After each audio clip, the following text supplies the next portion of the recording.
We are now on Lamed Gimel Amud Aleph. 4 lines in the wide lines. Rabbi Akiva Omer. Omra Bracha Reviyit. We have a machloket in the Mishnah regarding Motzei Shabbat on Saturday night. Atachanatanu. Do you say Atachanatanu in the bracha of Chonen Hada'at?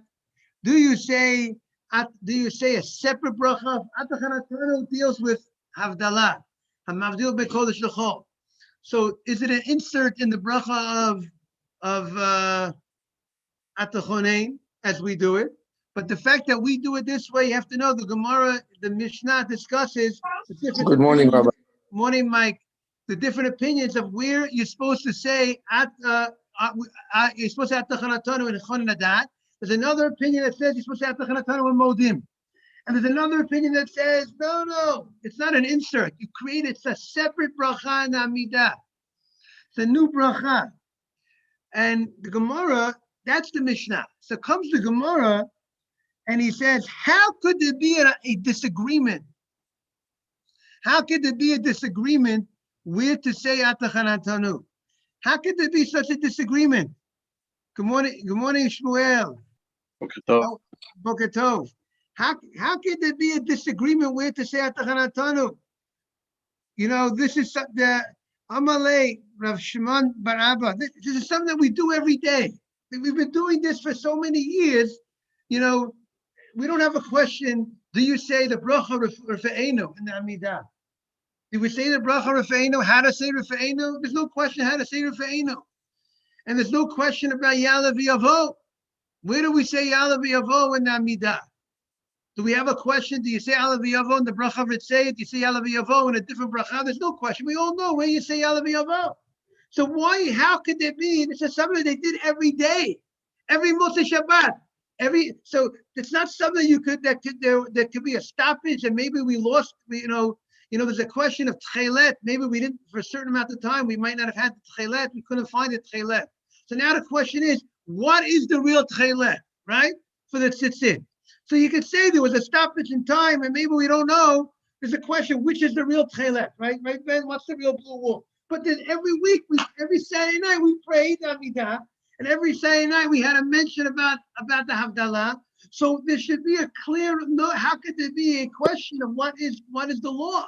Rabbi, maybe what to do? What? Maybe they're just trying to figure out why they put it there. What was the reason? But they not have a question of no. No, but it seems that the Mishnah, the Tanaim in the Mishnah are actually arguing where is the proper place for it. And the Gemara's question is the Anshe Knesset HaGdolah, the rabbis that came to Eretz Yisrael at the building of the second Beit HaMikdash. Ezra, the great Ezra Sofeg. I don't know if I said hello to Shmuel Reif, proper Shalom Aleichem to Shmuel Reif. So you got the smile, always like to smile. So Ezra came with the other great rabbis. They came to the building of the second Beit HaMikdash, and they instituted stuff. They created brachot. They're the ones who said before you made a bracha this morning on your breakfast, on your coffee, they said you have to say a bracha on your coffee.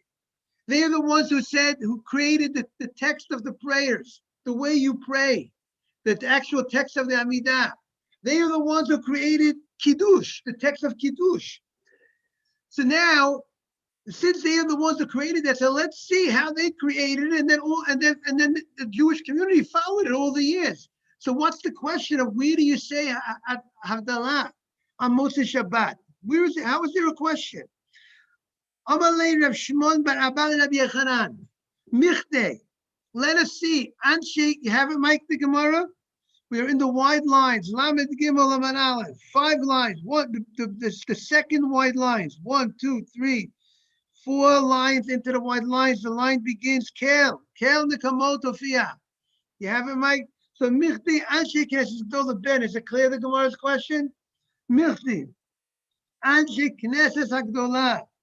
The men of the great assembly. That's Ezra and his Bezdin. And some write that we know we have the Nevi'im, Chagai, Zechariah, Malachi, Daniel. These were from the people in the Anshe Knesset HaGdolah. Mordechai from Purim. The great Mordechai was part of Anshe Knesset HaGdolah. And the total members of the Anshe Knesset Agdola were 120 members of this, the men of the Great Assembly. These are the greatest rabbis around. That was from the greatest rabbis. And so the Gemara says, Anshe Knesset Agdola tiknu lem Yisrael brochot, tefillot. They are the ones who instituted brochot, tefillot, the way you pray. Even though the Torah says, according to the Rambam, the Torah says you have to serve Hashem with your heart, and it means prayer, but it does not say that you have to pray 19 brachot, 18 brachot, a short prayer. The Anshe Knesset Agdola instituted this large, long Shemona Esrei, beautiful Shemona Esrei, 18 brachot, Kiddushot, Kiddush on Shabbat and Yom Tov. The Torah says you have to say Kiddush on Shabbat. Zoharet Yom HaShabbat L'Kadsho. Remember the Shabbat to sanctify. The Torah says you have to say Kiddush. Kiddush. On Shabbat, you have to make Kiddush. Friday night Kiddush. The Torah says you have to make Friday night Kiddush is Menat Torah. One time on Shabbat, you have to say Kiddush, according to the Torah. The Chachamim said you have to say Kiddush. Not only, you also have to say Shabbat morning. Not enough Friday night to say Kiddush. When Shabbat comes, you say Kiddush. The Chachamim say, and that's why you notice the major difference between the Kiddush Friday night and the Kiddush Shabbat morning. The Kiddush Friday night contains a whole bracha about Kiddush, right? It says, besides the Gef, there's a whole bracha. Baruch atah Hashem, Elokeinu melech haolam asher yishmor mitzvotav v'ratzavanu v'shabbat kodsho b'av. It's Baruch atah Hashem, Elokeinu melech haolam. We have two brachot Friday night in the Kiddush. There's the Gefen, and then there's the actual another bracha. Baruch atah Hashem, Elokeinu melech haolam. Shabbat day, what is the Kiddush Shabbat day? There's one bracha, Baruch Gefen. There's a lot of, maybe you say psukim before the bracha, but that's not, the main Kiddush Shabbat day is the what? The Gefen. If you walk into a synagogue and the rabbi is about to say Kiddush, there's a nice Kiddush, someone had a simcha in honor of Ariel's thing, and someone's about to make Kiddush Shabbat, and you miss the psukim before the Kiddush, and you walk in, and he says, Savim alanan. And he says, Baruch atah Hashem, Elokeinu melech haolam, Baruch Gefen, you're covered. You're good. Because the main Kiddush, the meat and the potatoes of the Kiddush Shabbat day is the Gefen. It's the bracha Baruch Gefen. That is the meat and the potatoes. It happens to be, we also say psukim beforehand, which you're supposed to say. But I just want to point out, illustrate to you the difference of the Kiddush Friday night and the Kiddush Shabbat day. The Friday night Kiddush is Menat Torah, and the Shabbat day Kiddush is what? But we do Rabbanans, by the way, right? We all know that. I got to be careful. Like the Gemara says, what's the difference? Rabbanan, I got to do it. But there are technical differences, right? Ariel. So who created the Kiddush and the text of the Kiddush Friday night? The Torah did not give us a text of Kiddush. Torah says, remember the Shabbat the Kadsho. Talk about the holiness of the Shabbat. Who created the text? The actual words that you say, Baruch atah Hashem, Elokeinu melech haolam. These are the rabbis of the Great Assembly. Many of them were prophets. So, and they instituted the Havdalah. Who were the ones who instituted the text of Havdalah? It was these rabbis. So, tikun. Let us see how they instituted it. How could they go ahead? How could we have a question how they instituted it? We've been doing it.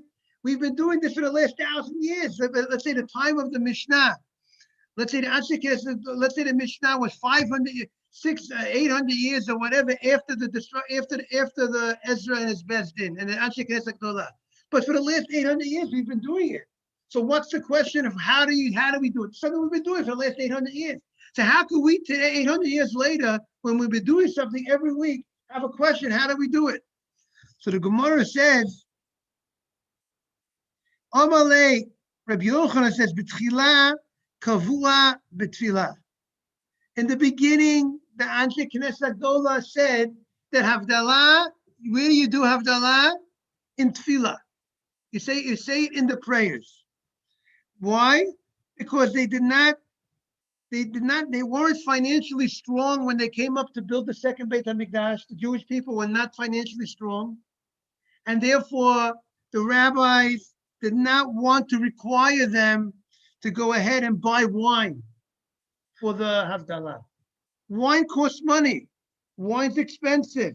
And therefore, they didn't want them to go ahead, and they didn't obligate them. They didn't say you have to do kiddush, havdalah over a cup of wine.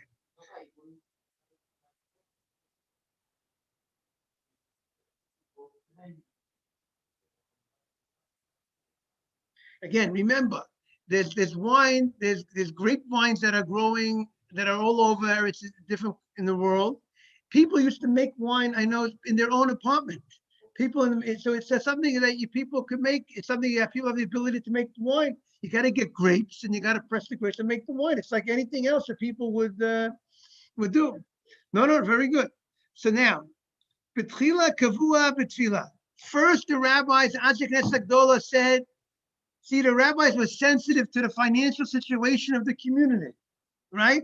They first said, we're not requiring doing on a cup of wine. Heshiru. But then the community became wealthy. Like God generally gives the Jewish community a blessing, thank God. He gave them a blessing that they should go ahead and be wealthy. And then kavu ala kos. The rabbi said, okay, now we do it on a cup of wine. And that's it. No more doing it on no more in the tefillah. The rabbis were afraid. One of the commentaries say that if they would allow them to do it in the tefillah, they would just do it in the tefillah and not do it on the cup of wine. So the rabbi said, no more saying Havdalah in the prayers. No more saying Havdalah in the prayers.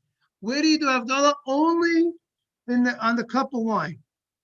And then what happened? Chazru Henu, they became poor. And now once the rabbis removed it from doing it in the tefillah and the prayers, the rabbis said that you got to go ahead and do it where? On a cup of wine, and only a cup of wine. So you had many years went by that they did not do Havdalah in the prayers. You hear what happened?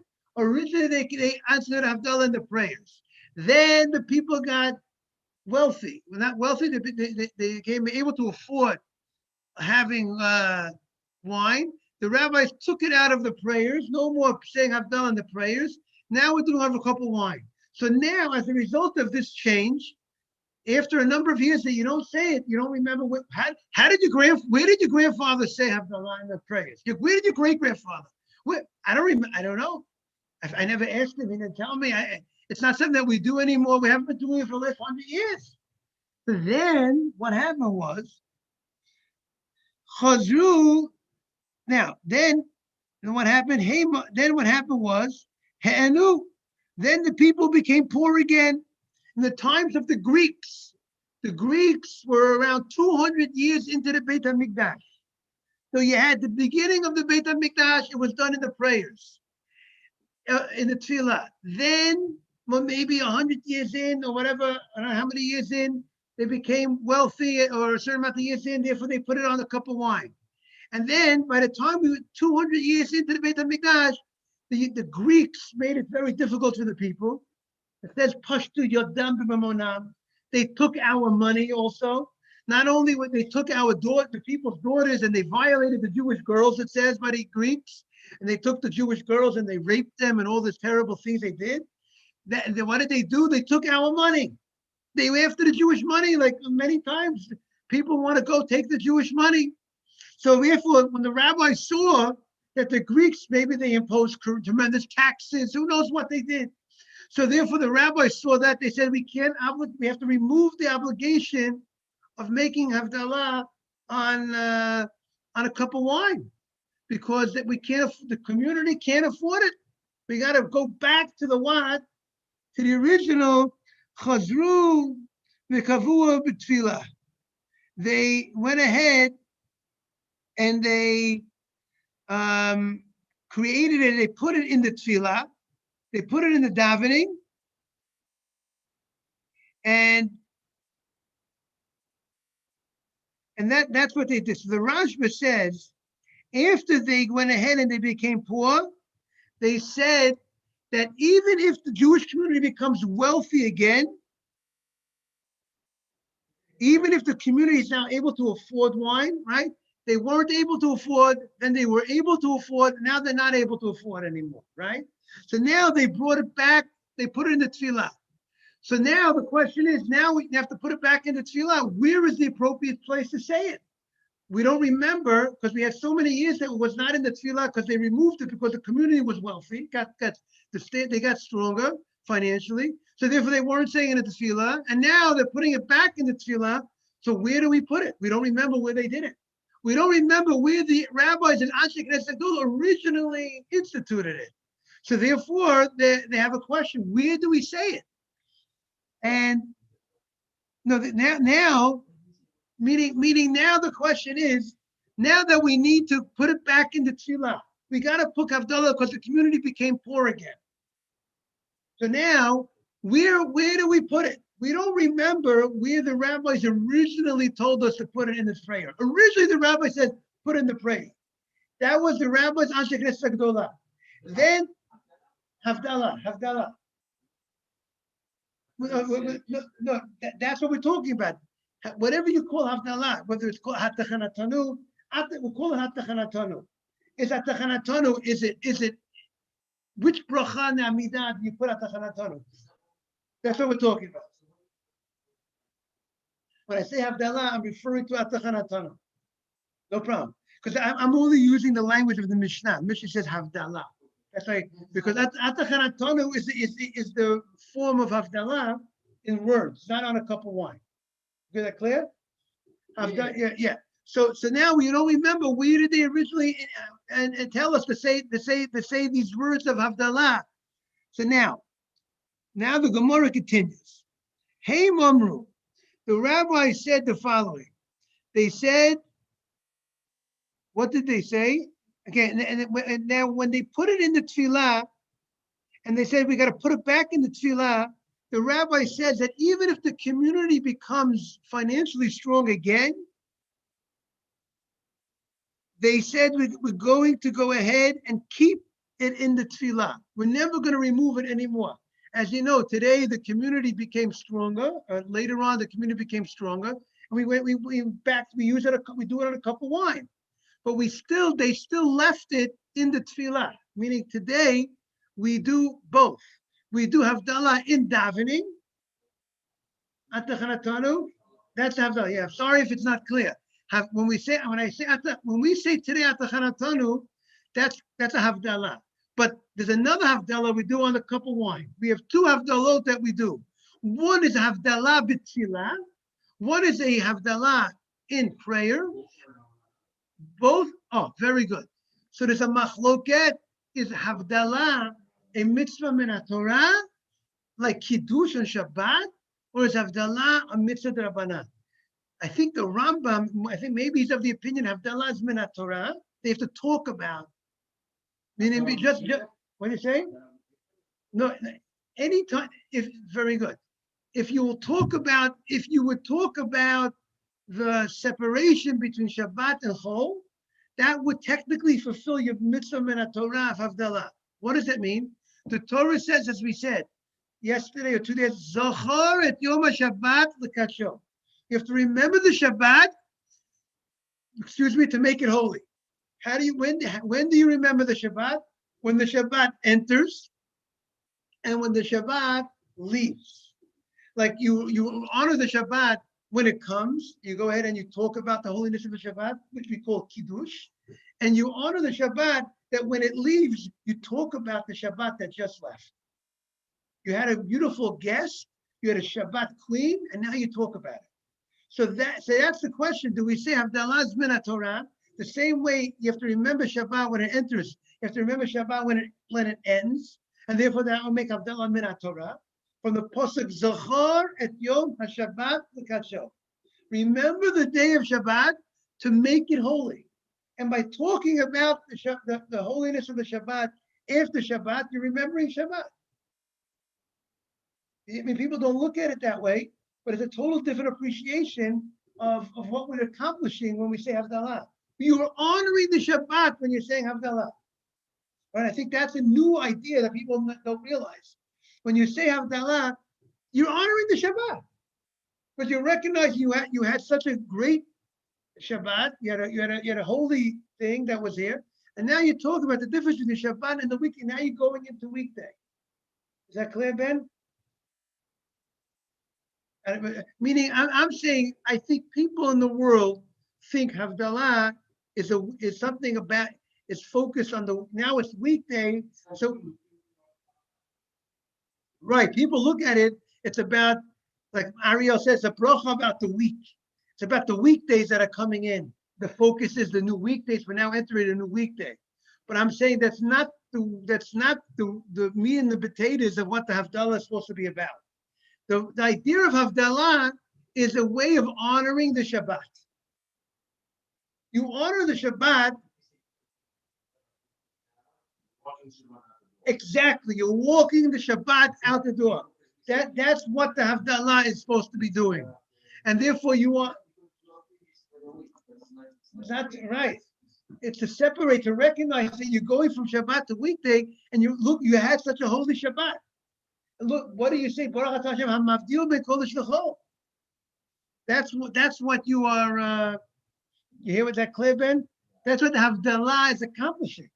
Because according to the Rambam, the source for Havdalah, the source that you're obligated to say Havdalah is for which pasuk in the Torah?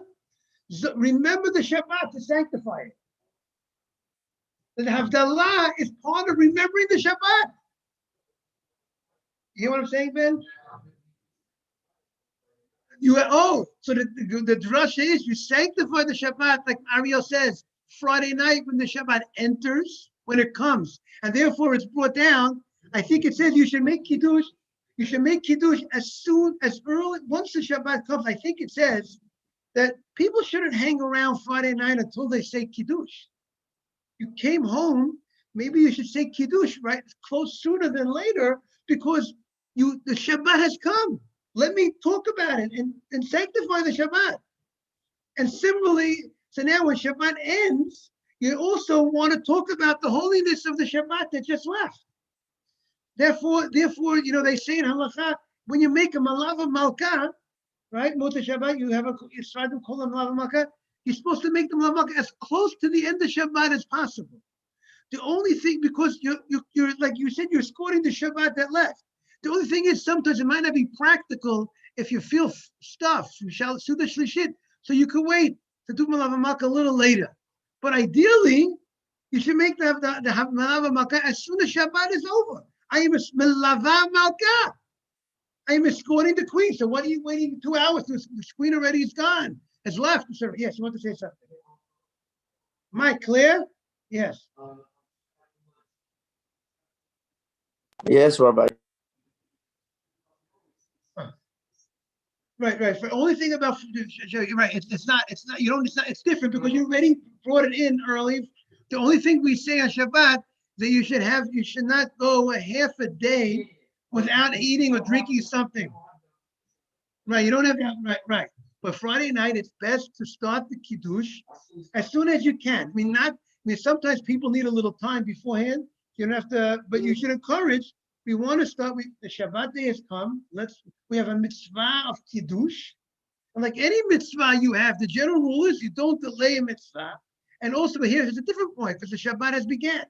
And you want to, it's here. Now talk about it. You know what's interesting? We're coming on to soon, Sunday night, we're going to be starting to count Sfirat Omer. Right? Sunday night, not this Sunday night. The next Sunday night, a week from this Sunday night, the second night of Pesach, we start counting. Now, Sfirat Omer says you should count 7 weeks to Mimot Tihiyena, 7 full weeks. So technically, from that pasuk we learn. So immediately when it becomes dark, you want to count 7 full weeks. So the sooner that you count, once it becomes dark, the better it is. It's more of you counted a full week. Because you started counting, a guy counts at 12 o'clock at night, then he only started his count 6 hours, 4 or 5 hours into the evening.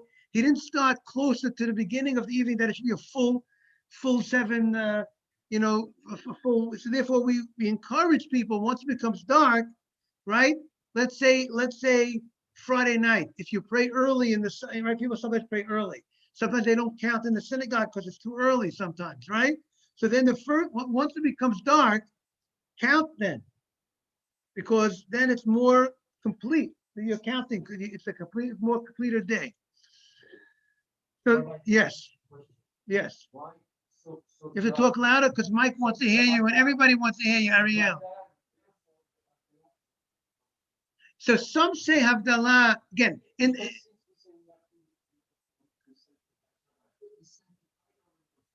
but some say you have to sanctify the Shabbat when it comes, and you have to sanctify the Shabbat when it leaves.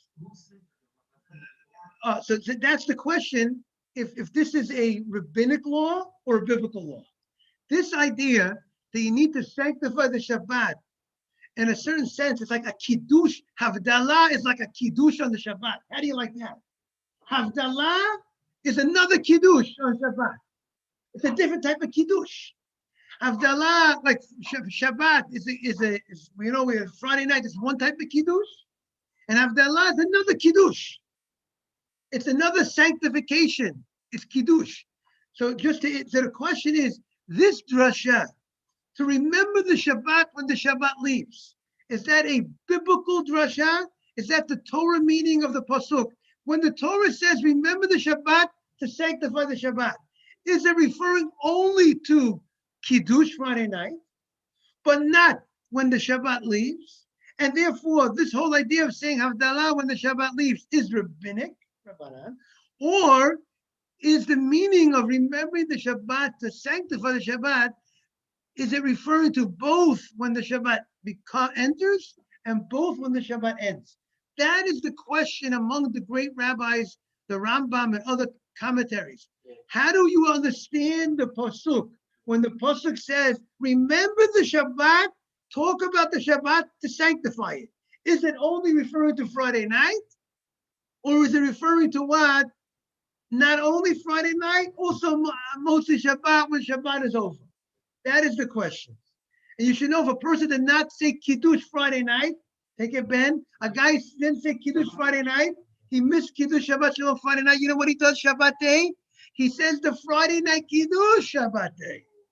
If a guy missed Kiddush Friday night, he fell asleep, Chas v'Shalom, he wasn't feeling well, and he slept and he missed Kiddush, and he wakes up Shabbat morning and it's already daytime, and he didn't make Kiddush on a cup of wine Friday night.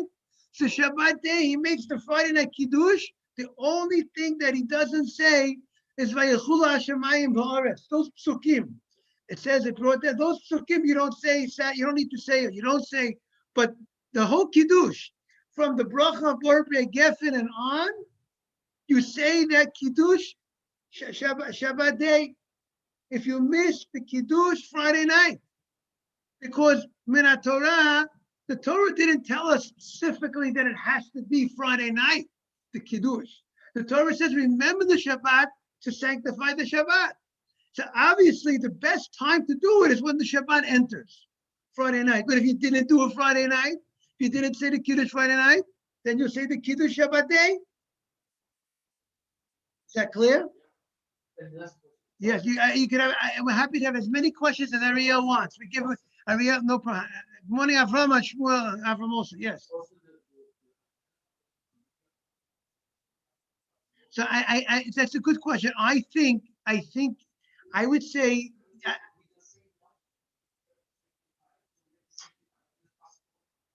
right. But there's such a thing. There's something called that we delay the end of Shabbat. We try to add to the Shabbat. So, but once the question is, right. So I would say, right. Great question, Ariel. I would say like this: if Shabbat is over, and you want to extend the Shabbat, and you're extending the Shabbat, and you're not doing malacha, and you're not doing work, and you're keeping this, you want to extend the Shabbat, make the Shabbat longer. But I understand, but you can extend. You have opportunity to extend Shabbat.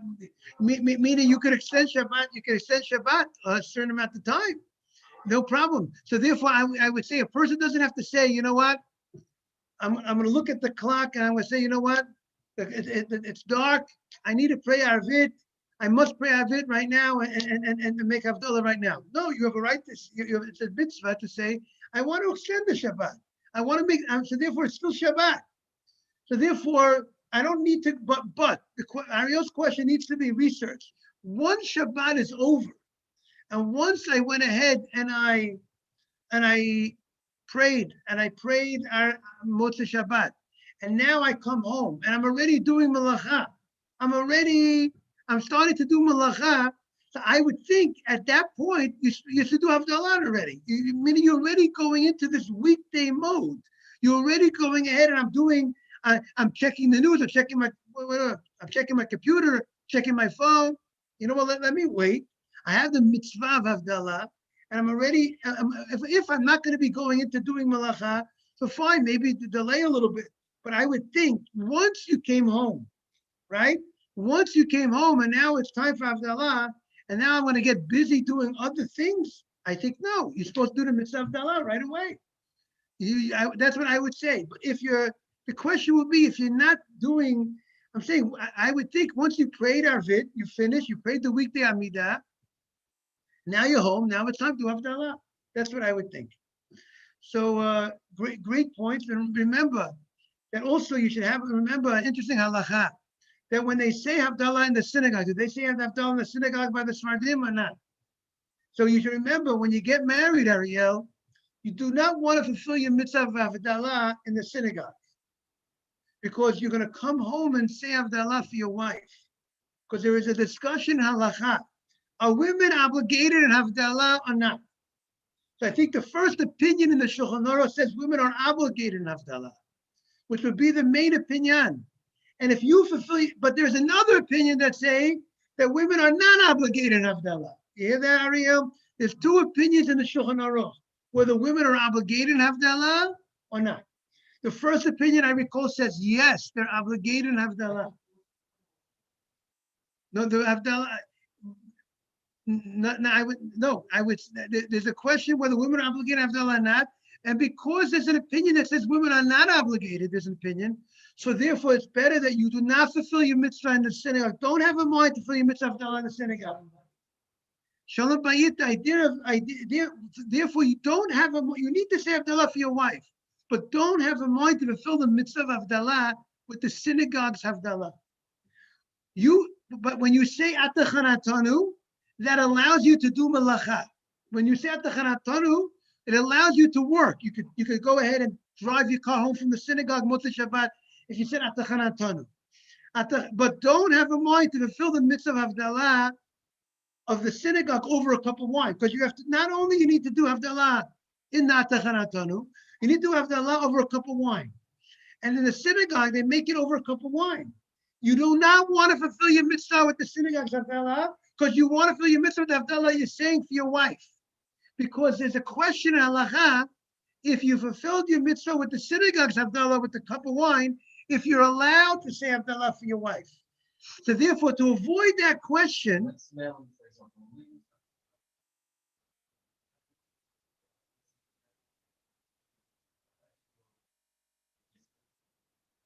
leave it out where? But I'm saying when you're married, you leave the whole to have in mind. I do not want to feel anything with when they say over the cup of wine. I only want to have in mind of the cup of wine when I come home to my wife. And therefore, okay, have a great day, everyone.